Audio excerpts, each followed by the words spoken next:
Hello, everybody. Welcome to another episode of Tales from a Professional Nerd. My name is Bryan C.P. Steele, and I will be your nerd today and every day that you choose to watch my little show.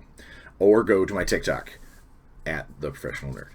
Or see me on Facebook. Or hit me up on Twitter. Or any other weird social media things that we do. I will be your nerd on any of those things because I am basically an eternal nerd. It's what I do. In fact, it's what pays the bills. It's what keeps a house over my head. And hopefully my children well fed if they eat anything except for waffles and Pop-Tarts. I digress.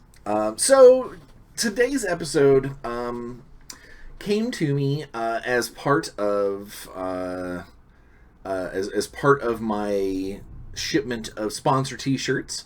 I was looking through and I was like, ooh, which we'll go through that in a second. But let's take a look at the week in Bryan. All right. If you're new to the show, I do this every week. I go through and I basically talk about how things have been going, if I've done anything special, if I've done anything interesting, if anything interesting is coming up. So it's been a weird week. A lot of work. I know I say that every time because I'm a freelancer and I take as many contracts as I can possibly get because I need to pay the bills. But I did this week. We Alex and I went through some of the playtest notes from the first round of playtesting. We took a look at a few of the emails that came in and things like that. We're still waiting to hear back from a few groups. For Warzone, I forgot to mention that, Alex from Resnova. While, again, I can't get into the details of things, but playtesting is going well. There's been a few things that have been brought to light that we need to make a little more clear in the rulebook. But overall, it's been a really positive response from the playtesters, which is good, because most of these playtesters are old school Warzone fans that have been playing for years, some of which have been playing even up to the brand new, or the most recent version before ours. So it's nice to hear back from them that they think that we're doing a good job, that what we've got as far as like the mainstay rules that they've been shown so far, that things are going well, and that hopefully they're having a good time and we playing games and whatnot. So that is a really good sign. That's something that I'm very happy to hear back from. That's always a point of contention and anxiety, is when you first send out that product. You can look at it 100 times, whether it's a role-playing game adventure or a miniature game engine or a novel or a short story, or you can look at it, read it, play it 100 times by yourself and go, this is exactly what it needs to be, because you're the one that created it. You're the one that it came out of, it spawned. So you're used to you're used to how it fits, whether or not it actually is doing the job it's supposed to do, or if it's got issues. You're going to probably be blind to that, which is why any good writer needs an editor.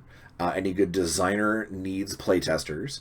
Any good developer needs a project lead to look back over the work. You can't do it in a vacuum because you will overlook your own mistakes. And frankly, I'm glad. I'm glad that someone looks out over these things. And while it is a little nerve-wracking to hear back, or to wait to hear back, did I do a good job? Is this worthy, or am I gonna have to redo a bunch of stuff? That's just part of the business, and it's a couple of nail-biting days or weeks sometimes, but overall, it is a cool. It's a part of the process. It's something you have to expect, and when it happens, hopefully it happens for good, and not, you're not handed back a pile of notes of this is terrible, because if that's the case, then you probably shouldn't be the one on the project to begin with.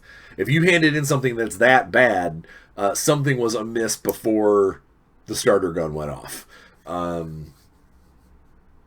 But yeah, so playtesters have started coming back from Warzone for the initial playtesting. Lots of very positive news there.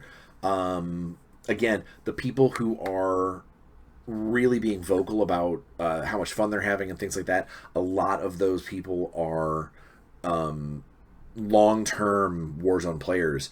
Again, I don't want to name any names because then people will, possibly seek them out on the forums or the Facebook groups and be like, "What? Tell us what's going on," and then it puts NDAs in risk and things.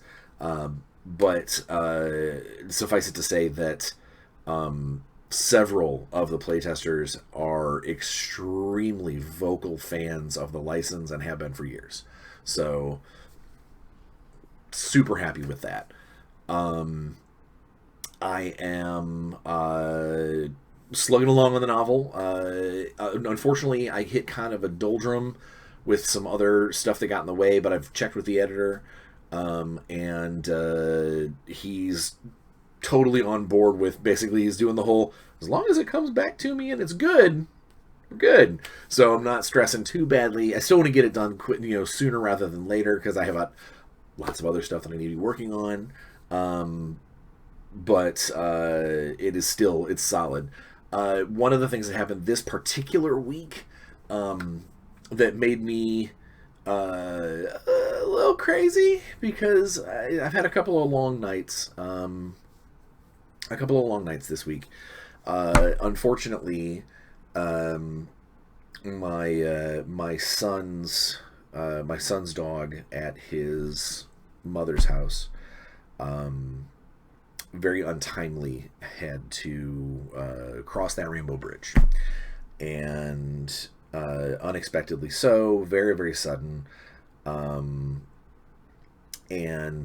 So we had a couple of sad nights earlier in the week where we had to have some discussions about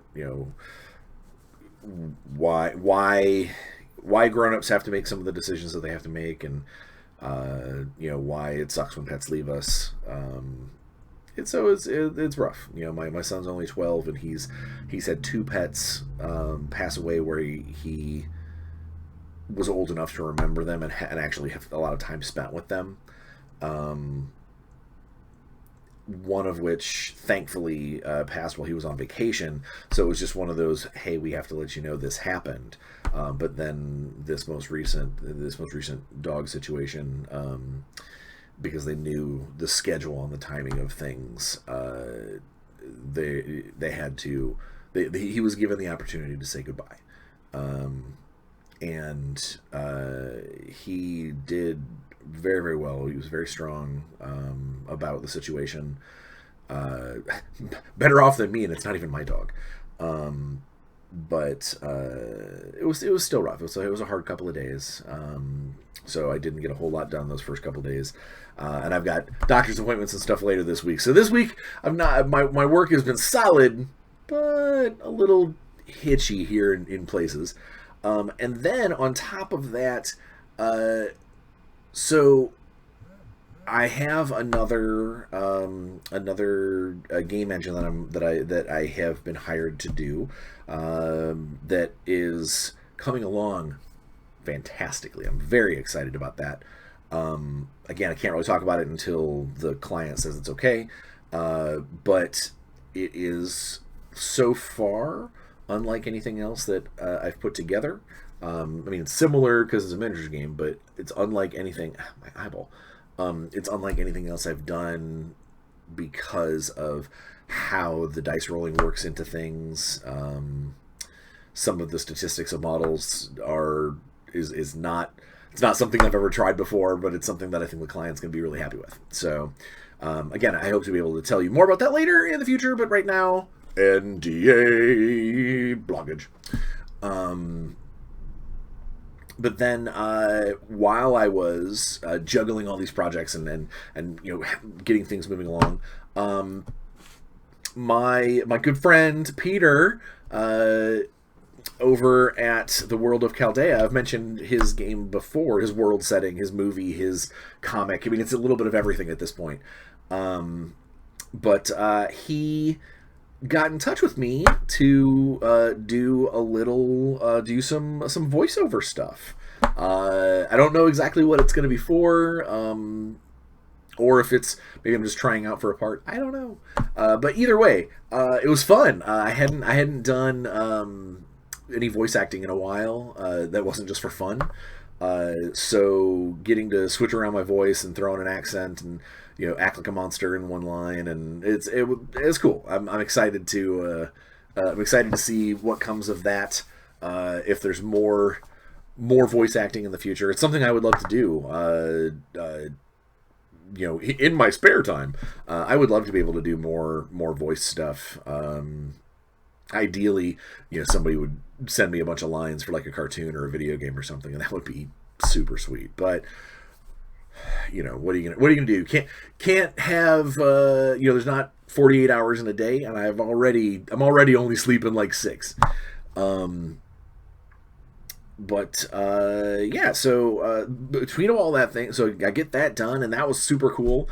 And I got an electronic knock on the door from a former employer of mine from back in the day, from a little company called Spartans Unleashed, that used to do a game called Crimson Empires.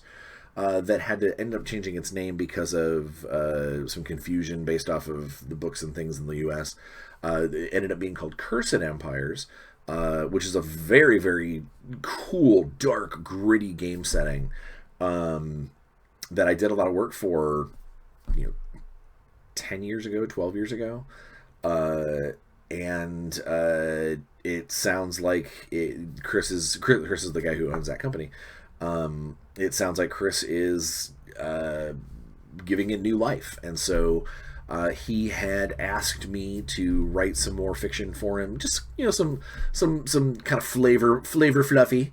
I've done some designing and some world building with him in the past, but really all he wanted this time was just a little short story to kind of whet people's appetite, something they kind of throw in the book to break up the stats, facts, lore, so that's what I was doing, and while it has been a long time since I've even looked at my Cursed Empires books, it felt really good to kind of dip my toes back in that world. What a great world! If you get a chance, I don't. You know what? I can put up the website that I have for his stuff, but I know he's getting a new website built. So I think it's probably best if I just say, as soon as the new website happens, I will let you guys know, because it is a very cool world. I know he's got some brand new artists coming online, and they're making some pretty sick stuff. But yeah, if you're into like dark fantasy, check it out when you get a chance, because it's badass. Not to just say that because I'm biased. I am, but it's super tight. So I did that, and then again working on some spycraft, I'm all over the place. So I'm very, very busy, and in the middle of all of this, I managed to paint a few models for myself. Finished up some commissions. I'm working on talking to a client about doing a big commission full of tanks, which will be fun but time consuming. But I got to paint a few more of my Necrons.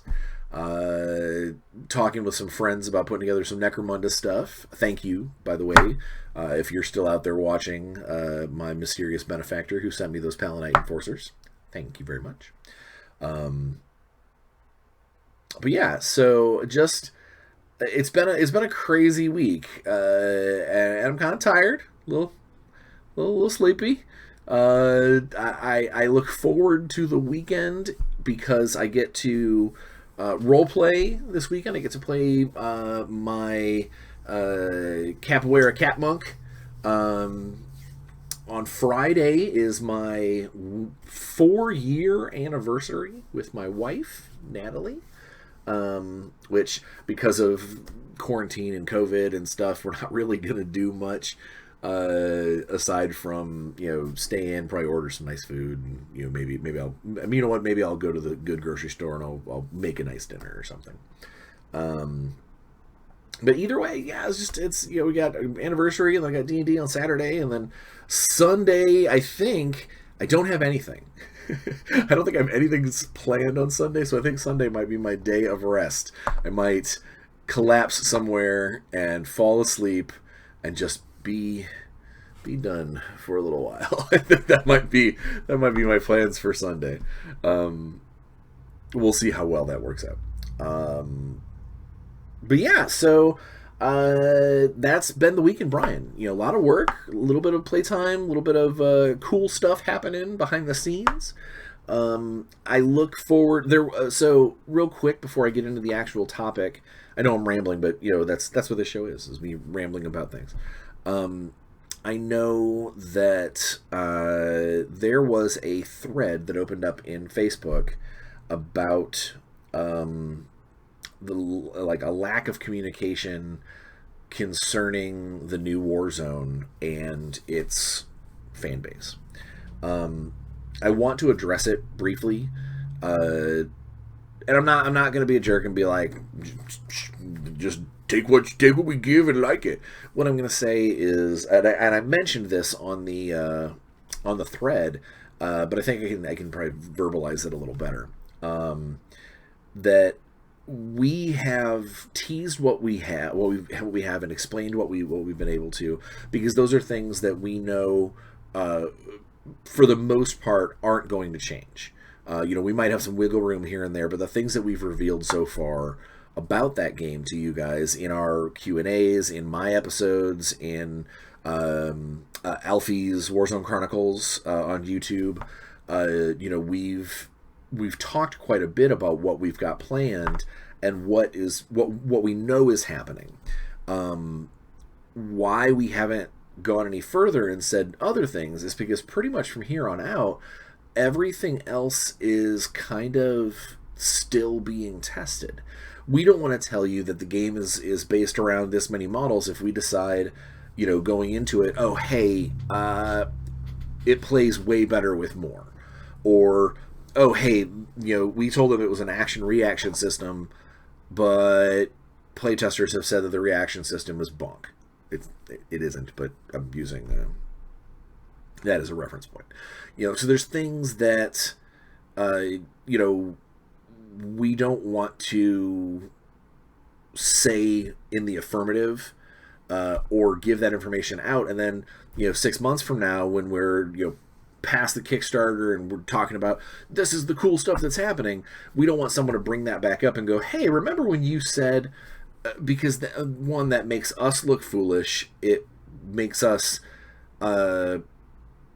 seem like maybe we were talking out of our butts when it's not the case. It's just some things are malleable, and from here on out, a lot of things are. I know I really was hoping to have Blood Beret prototypes to show you guys, maybe even paint in the hobby rig, but because of outside circumstances, that hasn't happened yet. So again, I don't want to promise anything, because I don't want to overpromise and underdeliver. I would much rather deliver exactly what I can give you, whether it's vague and small, or if it's a big chunk of stuff because Alex says it's okay.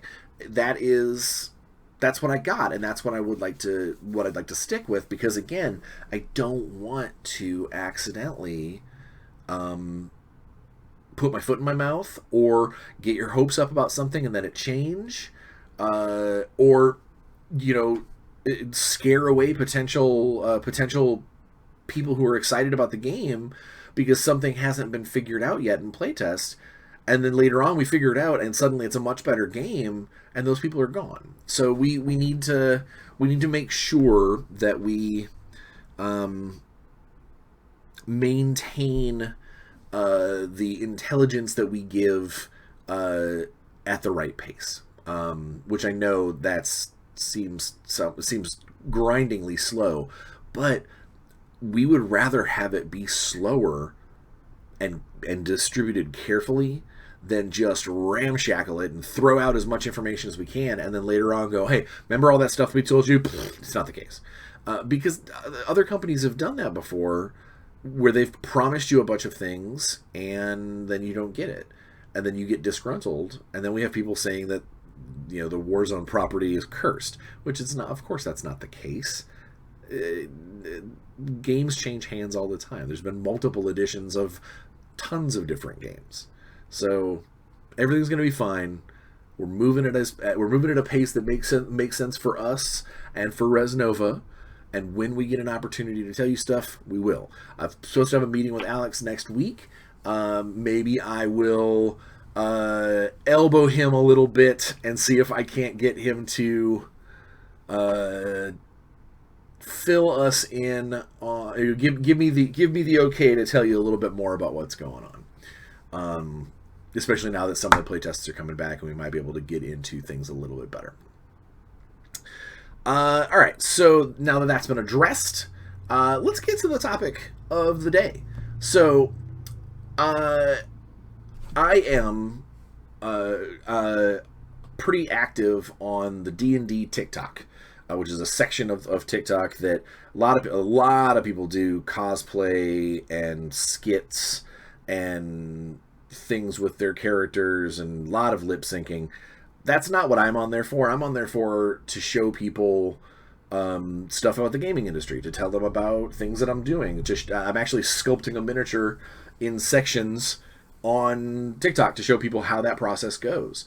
My goal is to hopefully help new players, help people who want to be in the industry, and try and get them, maybe give them a leg up on someone who hasn't paid any attention, who doesn't have access to that kind of thing. That is why I do what I do. And one of the things that I enjoy is, while I'm scrolling through the various little clips and snippets, is when someone asks hey, I'm a new DM, I've run into this problem, what do you think? I love answering that, because I've been running game mastering for different games for 30 years. I've been doing this a long time, so I've run into a lot of the same things that these people are saying at various levels, no pun intended, of gameplay. Whether it's with veterans or with brand new people, or at a convention game where you don't know what you're getting. A lot of these situations pop up. And most recently, earlier this week, there was a guy who said that he was having a problem with... basically, he was having a problem keeping the meta information, keeping the secrets from his players. And what the problem was is that he's running a homebrew game, and he's so excited about running this homebrew world that he will spend half of a game session going into crazy amounts of detail and exposition and all of this stuff, as if basically all of the information you would find in like a source book or a splat book about this city or about this class or about this race or whatever, he would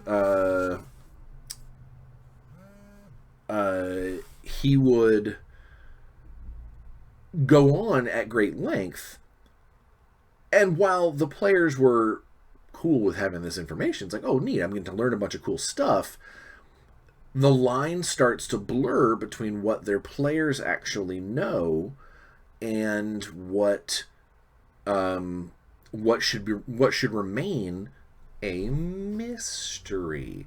Brought to you by the Black T-shirt of Mystery +5 charisma at Armor Class 10, my T-shirt sponsor.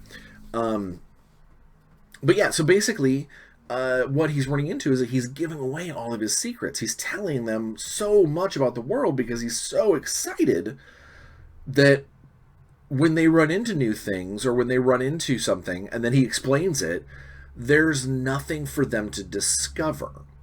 There's nothing for them to unearth on their own or to question. And it made me think, when I play my family, like when I'm the game I'm running for my family, because two of the players have never played D&D before, and one has only played very limited amounts, I do a lot of explaining things to a certain point. I also let them know a lot of things about the world, a lot of things about D&D, a lot of things about the races and classes, because I view it as I'm trying to bring them up to speed, because so many of the people out there have got years ahead of them of reading books and whatnot. And while I would love to be able to say, hey, kids, read this monsters manual, or take a look at the magic item section of the DMG to learn how things work, I know better. And they're 11 and 12, meaning that they'll look at two or three things and go, that's cool, and then move on to something else. So I do spend a little more time in their game, explaining things to them, because I'm trying to help them build up a bank of knowledge concerning Dungeons and Dragons. I know when I run Shadowrun, quite often I will explain things that don't have any direct correlation to the runners themselves or maybe the mission at hand, but like a tangential thing, as a way of world building, as a way of showing, hey, you guys would probably know this. Now, I don't go deep and be like, oh, the mayor of Iowa is a bug worshiper. I don't go into anything like that. It's more like, talking about how the corporate interaction between your current employer and your target, this has been all over the news grid, and you guys know this. And I think the key is you've got to figure out what you're comfortable with. If you, as fans of the show, if you watch my Spelljammer game, The Arcane Promise, that we put up on YouTube through the channel, if you watch that, you'll know at the end of every episode, I do a kind of a Q&A sort of thing with all the players as a way to know what they're learning, what they're getting into, what they expect out of me, that sort of thing. But then I like to end cap most of my games, if I can, with kind of a post-credits scene that they don't know about. That they don't know, they might be getting it out of context, they might be seeing, because every time I run D&D or run Shadowrun or run anything, I try to run it like almost like an episodical TV show. And the reason I do that is because in between game sessions, you might lose players, you might not be able to make, somebody might not be able to make it some session. Just like in a TV show, co-stars come and go, some plot lines get set aside for the monster of the week, that kind of thing. And that's kind of how I view role-playing, is these game sessions that you're playing are effectively episodes of a TV show. And then, like, if you ever have like a marathon session or like a super special, we made this 3D board, I view that as almost like a made-for-TV movie version. It's, oh, hey, this is one of those special straight-to-DVD things that the series made. But one of the things that I like to do is I do like to occasionally give the players, or this ghostly audience that doesn't actually exist, unless you're doing something that they do have an audience, like playing for charity or something. I like to do here's a scene that there is no way your characters could possibly know about, but as players, it's a way to keep them engaged, and it wets their whistle, and it gets them, it whets their appetite for, I want to know more. I want to move further in the story to find out what is that all about.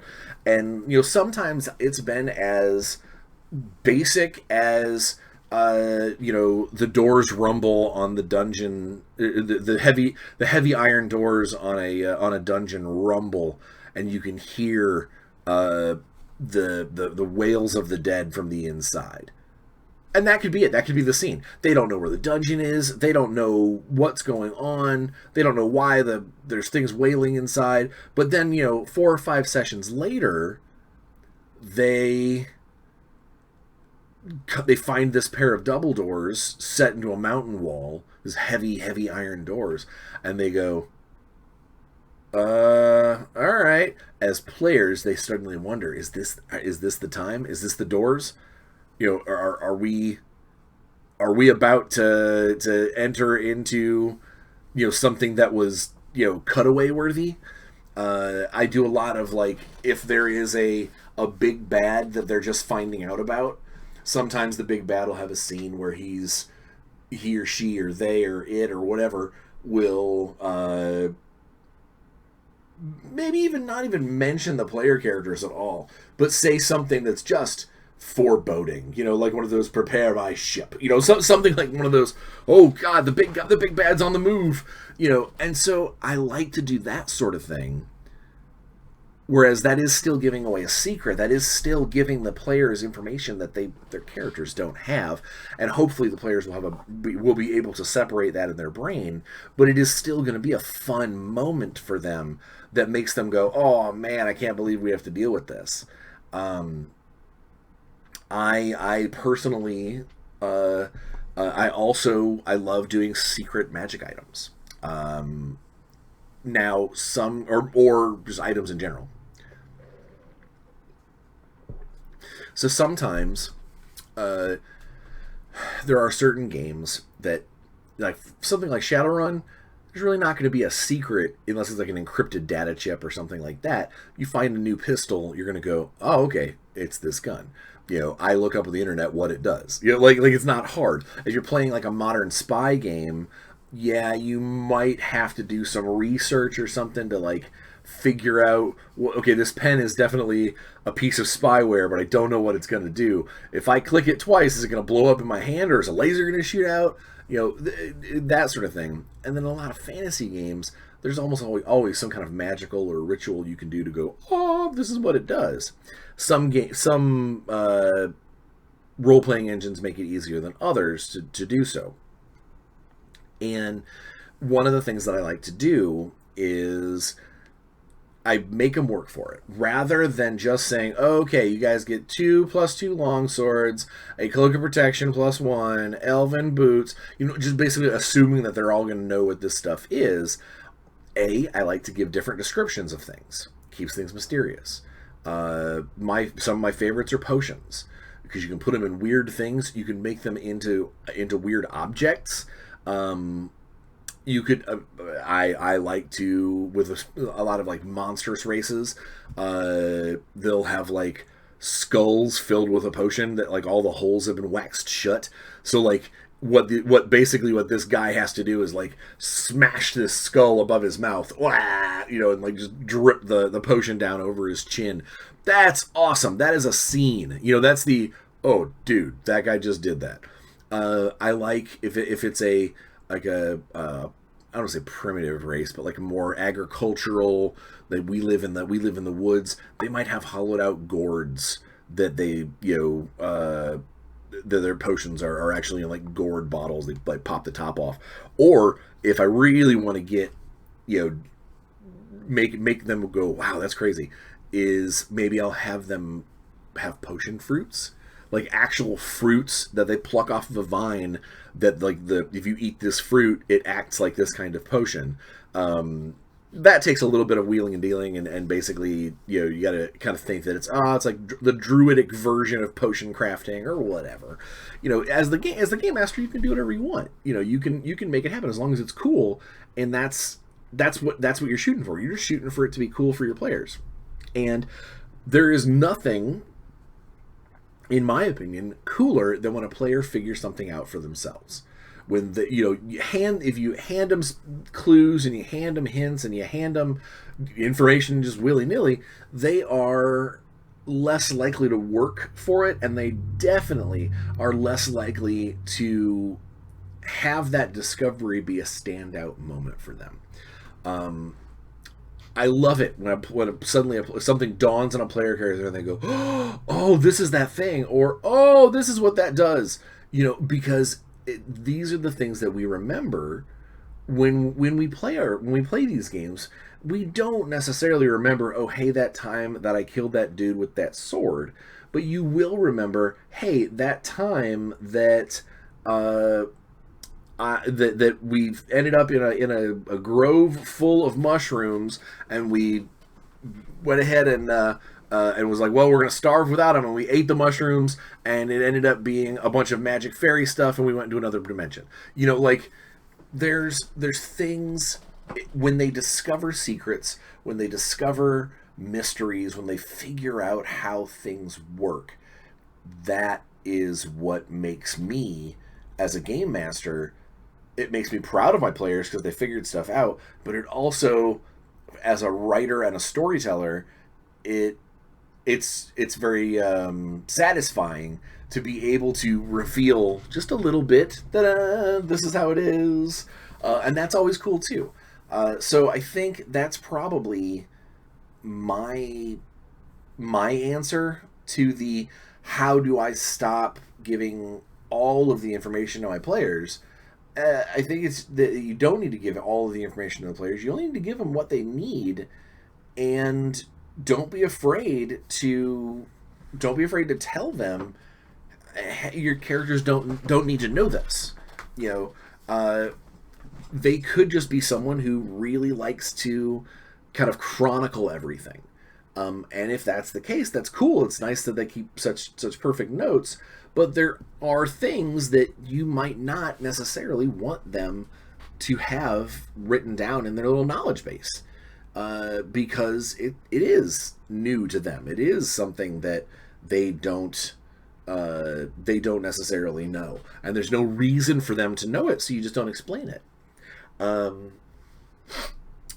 Yeah, but I mean that's I think that's the key. Is you've got to figure out, and again, just like any other role-playing situation or just general gaming situation, is you have to know. I almost just wanted to sing The Gambler just there. You have to know when to hold them. You have to know when to fold them. Sorry. When to run, or when to walk away, and when to run. It's where was I? Oh, you have to know how much you want to. Okay, I'm sure you guys heard that. My neighbors are jerks apparently, with crazy engines. You have to know how much information you want to give. And now one of the kind of quick rule of thumb when it comes to delineating information is you can always ask your players how much they want to know. You know, unless it really bothers you that they have this information, if you want them to have the information and they say, yeah, we don't care, it's not going to ruin our game if we know all this backstory, preach away, then do it. You tell them again, it's your game collectively as a group. And if you guys enjoy sitting around discussing the ins and outs of this world, or the ins and outs of this city, or the ins and outs of this game, do it. Have a good time. That's all that we, as game designers, that's all we ever want. We just want people to have a good time. And as a game master, I just want my games to go smoothly and for everyone to have a good time. And if that requires, someone being, if like right now in this day and age, the digital gaming is kind of cool. In a regular game session, there's been lots of times where I've asked a player to join me in another room to either do a singular scene, or to basically ask them a question. Hey, are you sure you want to do this? This could be a big deal. Now, with the digital gaming being what it is, all I have to do is do like a direct chat to that person, like send a directed message. Or if it's someone who's like, oh, well, nope, I don't want you to, there's one guy in the group that doesn't know because he's shut in a closet, you ask that person to mute, and then we tell them to unmute, when it's ready, when they're ready to get back involved. So it is, it's fun to give a little bit of stuff to your players. Also, especially with games that have like knowledges or like lore skills or things that like the player doesn't know anything about it, but the character probably should. that's also another good way of having a game mechanic to back up how much information you give. How many secrets you divulge, it could be based off of their history, their character's history, their character's skills at investigation, so forth and so on, their background maybe. I'm more likely to tell a bunch of facts about ancient elven society to an elf who has some history than to a dwarf who has no history that's just like, well, I want to know what's going on. I'm probably going to be far more descriptive and far more open with the right skills, and the especially if they are also of that same kind of background, because it could be something that a skill doesn't necessarily describe that they may have experienced in their life. And I think that's one of the things that I do believe you need to focus on is the players are one thing. Telling the players a bunch of cool stuff, getting them excited about the game, getting them excited about a product if it's something that you sell, getting them excited to play. Totally different animal than it is someone who is already playing a character or already involved with the character and just basically trying to avoid either being a problem or becoming that guy who gets slammed with all of the data and now has to tell everybody everything they ever need to know because you were the one that got the whispers in the ear. So I think in an effort to avoid that, sometimes having an open, just kind of an open information circuit, and then hope that your players are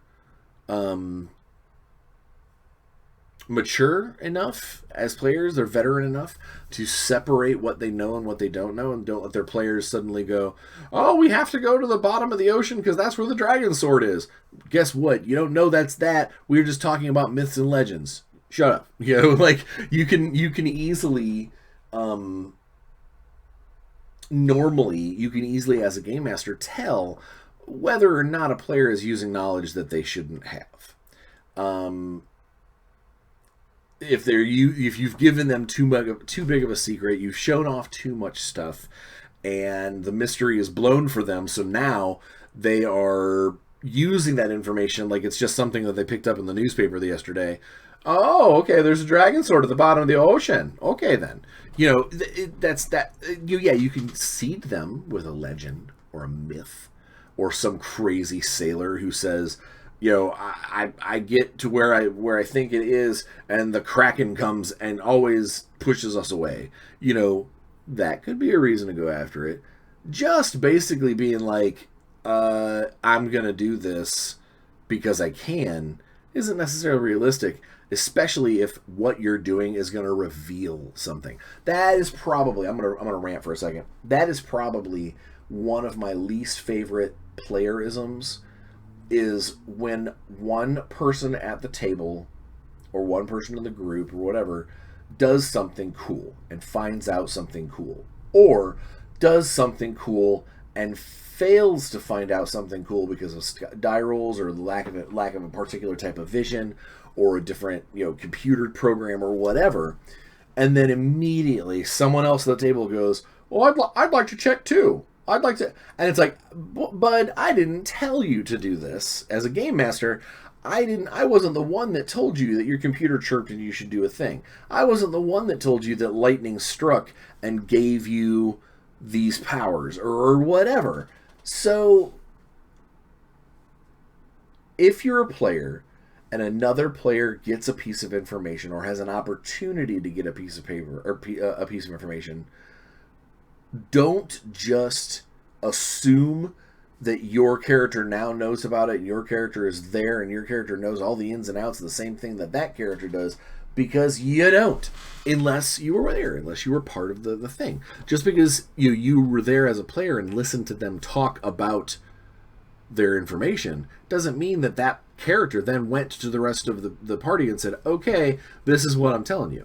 Now, hopefully, a party that works well together, that's exactly what will happen. someone will get information and they'll come back and share it with the party, and then the party can make the decisions as to what they're going to do.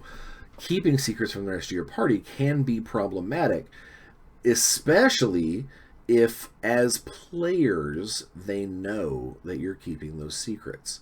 Because if you think about it, the only thing that a robot really fears,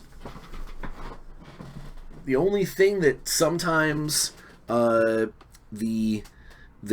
secret, the holder of the holder of the plot point, in that case I was thinking about Shadowrun droids, that you might have I may have told you that this guy was in this place and doing this thing, but until you rip him apart and check out his CPU or whatever, you don't know that, unless the hacker who goes through goes womp womp womp, all right, cool, I got all the information I know. That guy may not be the most trustworthy person. Not all games have everyone doing the Dudley Do-Right thing, and it can be problematic if someone's keeping secrets. Hopefully, it is not malicious. It's just their character is selfish, or their character is like, nobody needs to know this, or in some cases, honestly, nobody needs to know this. It's not a big deal, so they move it on. And should a character, or should a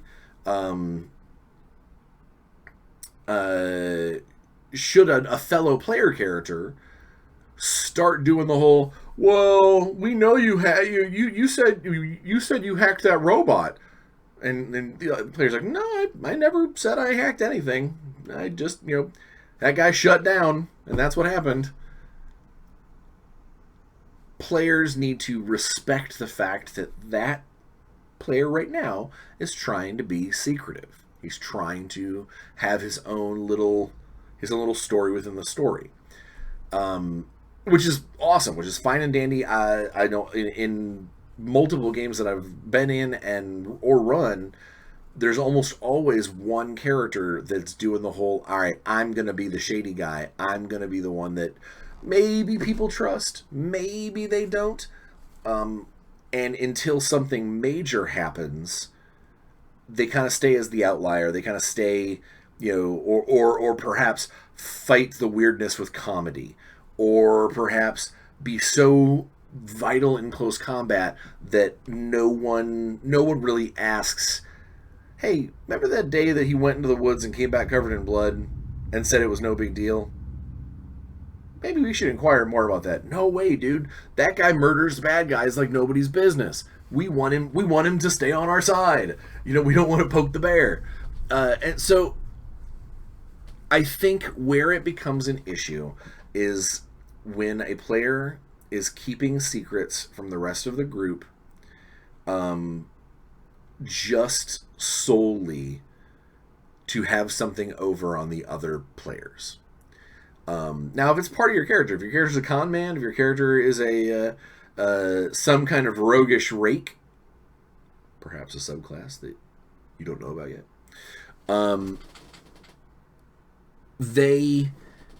unless it's really kind of hardwired into that character, maybe think about the fact that these people are shedding blood with you, they're fighting with you, some are probably healing you, they're traveling with you. Imagine if you had a months if not year-long traveling companion, and suddenly they start keeping secrets from you, and it comes out somewhere along the lines that, man, remember that time wait, that's not what happened. You lied to us. You kept secrets from us. That's going to probably eventually cause some pretty major party drama.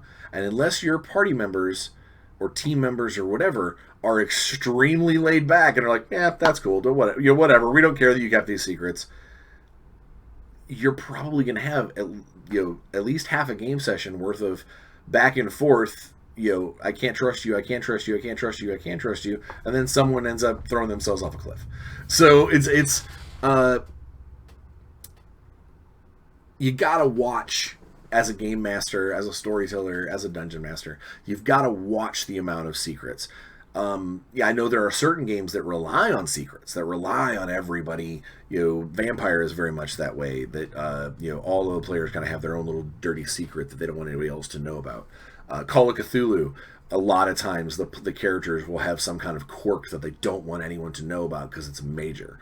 There's an old game in Nomine where you played angels and demons, and because your true spiritual self looked a very specific way, when you were running around as a person, in a body shell, you may not have wanted to give away what you were because it gave you a serious edge based off of what your powers were. But it also, if someone knew enough about what kind of celestial creature you were, it could give them a leg up on how to beat you or how to condemn you or how to enslave you in an instance.